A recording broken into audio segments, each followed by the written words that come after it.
আসসালামু আলাইকুম। স্কিল ফ্লেয়ারের আজকের ভিডিওতে আপনাদের স্বাগত জানাচ্ছি। আমি আহমেদ নাসিম ইকবাল।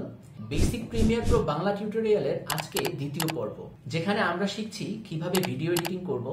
এটা একটা ধারাবাহিক সিরিজ হতে যাচ্ছে। আমরা এই সিরিজে প্রিমিয়ার প্রো এর খুঁটিনাটি বিষয় থেকে একদম অ্যাডভান্স লেভেল পর্যন্ত শেখার চেষ্টা করব। প্রথম পর্বে আমরা দেখেছি ফাইল ম্যানেজমেন্ট, কিভাবে ফাইলগুলোকে গুছিয়ে রাখলে কাজ করতে সুবিধা হয়। আর আজকের পর্বে আমরা মূল সফটওয়্যারে চলে আসব, কিভাবে প্রজেক্ট সেটিং করতে হয়, কিভাবে নতুন সিকোয়েন্স তৈরি করতে হয় এবং সফটওয়্যারের ইন্টারফেসের পরিচয় করিয়ে দিব আজকের পর্বে। তো দেরি কেন, চলুন যাওয়া যাক কম্পিউটার স্ক্রিনে। তো বন্ধুরা, আমাদের সামনে এখন যে ইন্টারফেসটি দেখতে পাচ্ছেন এটি প্রিমিয়ার প্রো এর একটি ইন্টারফেস। আমরা প্রথমেই প্রজেক্ট সেটিং নিয়ে কাজ করব। এখানে আপনারা বাম পাশে দেখতে পাচ্ছেন নিউ প্রজেক্ট নামে একটা অপশন আছে। এখানে ক্লিক করে আমরা নতুন প্রজেক্টে কাজ করতে পারি, অথবা যারা প্রথম প্রিমিয়ার প্রোতে এন্টার করবেন তাদের জন্য এরকম নাও থাকতে পারে। তারা চাইলে ফাইল অপশন থেকে গিয়ে নিউ থেকে প্রজেক্টে চাপ দিয়ে নতুন প্রজেক্ট সেটিং করতে পারেন, অথবা এখানে দেখতে পাচ্ছেন শর্টকাট হিসেবে দেওয়া আছে Ctrl-Alt-N। এই Ctrl-Alt-N চাপলেও কিন্তু আপনাদের নতুন প্রজেক্টের যে ইন্টারফেসটা সেটা বের হয়ে যাবে। এখানে আমরা দেখতে পাচ্ছি প্রজেক্ট নেম দেওয়া হয়েছে। প্রথমে আমরা প্রজেক্টের নামটা দিয়ে দেই। টিউটোরিয়াল 2 নামে আমি প্রজেক্টের নামটা দিয়ে দিলাম। এরপরে প্রজেক্টের লোকেশন দেখা যাচ্ছে। এই লোকেশনটা আমরা আসলে কোথায় রাখবো? গত পর্বে আমরা ফাইল ম্যানেজমেন্ট নিয়ে একটা ভিডিও দেখেছি। সেখানে আমরা দেখেছি ডেভেলপ, রেন্ডার এবং স্টক নামে আমরা 3টা ফোল্ডার তৈরি করেছিলাম। আমরা ডান পাশে ক্লিক করে চুজ লোকেশনে গিয়ে সরাসরি ডেস্কটপে চলে যাব এবং ডেস্কটপের যেই লোকেশনটায় আপনি আপনার ফাইল ম্যানেজমেন্ট করেছেন সেখানে গিয়ে ডেভেলপ ফোল্ডারটা আমাদের লোকেশন সেট করে দিব এবং সিলেক্ট ফোল্ডার করে দেব। ব্যাস, এখানে আসলে এতটুকুই, এর বাইরে আসলে কিছু করা লাগবে না। এরপরে আমরা ক্রিয়েট ফোল্ডারে চাপ দিয়ে ফোল্ডারটা ক্রিয়েট করে নিলাম এবং নতুন একটা প্রজেক্ট আমরা সেট করে নিলাম। এখন আপনাদের সামনে যে ইন্টারফেসটি দেখতে পাচ্ছেন এটা আসলে আমাদের সফটওয়্যারের ইন্টারফেস। যেহেতু আমার ইন্টারফেসটি কাস্টমাইজ করা আছে, সফটওয়্যারটা প্রথমবার ওপেন করার পর যেরকম আসার কথা সেরকম করে নিচ্ছি।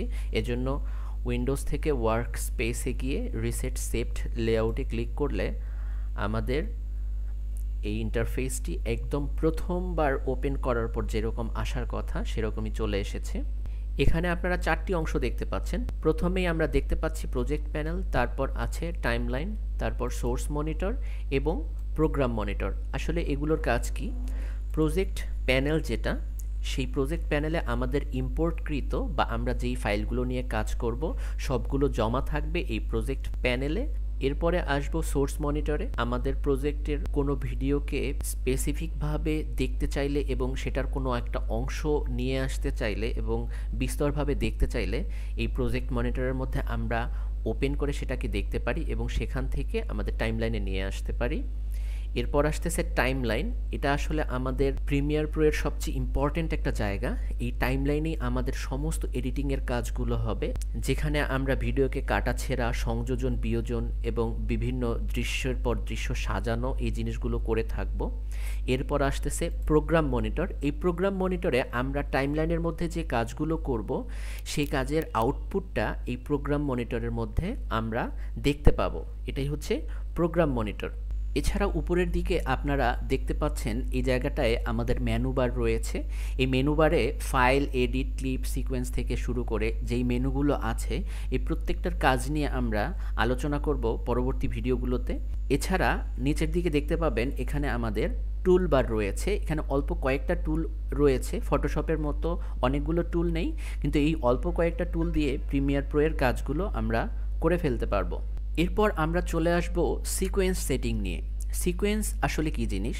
সিকোয়েন্স হচ্ছে একটি আর্ট পেপারের মতো, অর্থাৎ একজন আর্টিস্টের সামনে যেমন নির্দিষ্ট এক সাইজের আর্ট পেপার দেওয়া হয় এবং সেই আর্ট পেপারের বাইরে কোনো কিছু অঙ্কন করা যায় না, ঠিক তেমনইভাবে বিভিন্ন প্ল্যাটফর্মের সাইজ অনুযায়ী ভিডিওর জন্য সিকোয়েন্স নিতে হয় এবং এই আর্ট পেপারকেই মূলত ভিডিও এডিটিংয়ের ভাষায় সিকোয়েন্স বলা হয়। যেমন আপনারা দেখে থাকবেন ইউটিউবের জন্য ভিডিওর সাইজ একরকম হয়, আবার ফেসবুকের জন্য একরকম হয়, আবার রিলস ভিডিওর জন্য একরকম হয়। তো বিভিন্ন প্ল্যাটফর্মে এই যে বিভিন্ন সাইজের ভিডিও আপনারা দেখতে পাচ্ছেন, এই সাইজগুলোই হচ্ছে মূলত সিকোয়েন্স। ভিডিও তৈরি করার আগে অবশ্যই আমাদের একটা নতুন সিকোয়েন্স তৈরি করে নিতে হবে।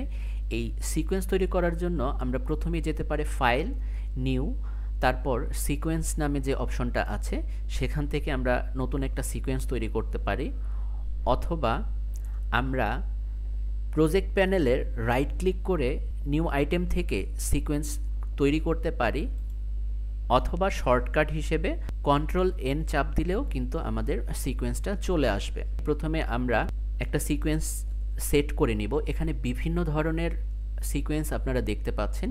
এটা আসলে এক এক ধরনের প্ল্যাটফর্মের জন্য এক এক রকমের সিকোয়েন্স থাকবে। এখানে আপনি চাইলে কাস্টমাইজ করে একটা নির্দিষ্ট সিকোয়েন্সও আপনি তৈরি করে নিতে পারবেন। এরপরে আমরা এখানে আসব সেটিংসে এসে এডিটিং মোডটা আমরা প্রথমেই চেঞ্জ করে নেই। আমরা আমাদের মতো কাস্টমাইজ করে নিতে চাই, এই জন্য কাস্টম নামে যে অপশনটা আছে এটা দিয়ে দিলাম। এখানে আমরা ফ্রেম বিট নিয়ে নিলাম 25 ফ্রেম। এরপর আমরা ফ্রেমের সাইজটা 1920x1080, ইউটিউবের জন্য যে সাইজটা পারফেক্ট সেরকম একটা সাইজ নিয়ে নিলাম। তারপর বাকি যে অপশনগুলো আছে সেগুলোতে মোটামুটি আর হাত না দিলেও চলবে। এখানে আপনি আরেকটা কাজ করতে পারেন, ম্যাক্সিমাম বিট ডেপথ এবং ম্যাক্সিমাম রেন্ডার কোয়ালিটিটা দিয়ে ওকে করে দিলেই আমাদের নতুন একটা সিকোয়েন্স তৈরি হয়ে গেল।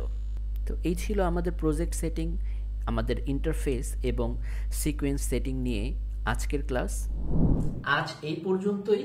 আমাদের চ্যানেলটি সাবস্ক্রাইব করে সাথেই থাকুন। পরবর্তী ভিডিওতে আবার দেখা হবে।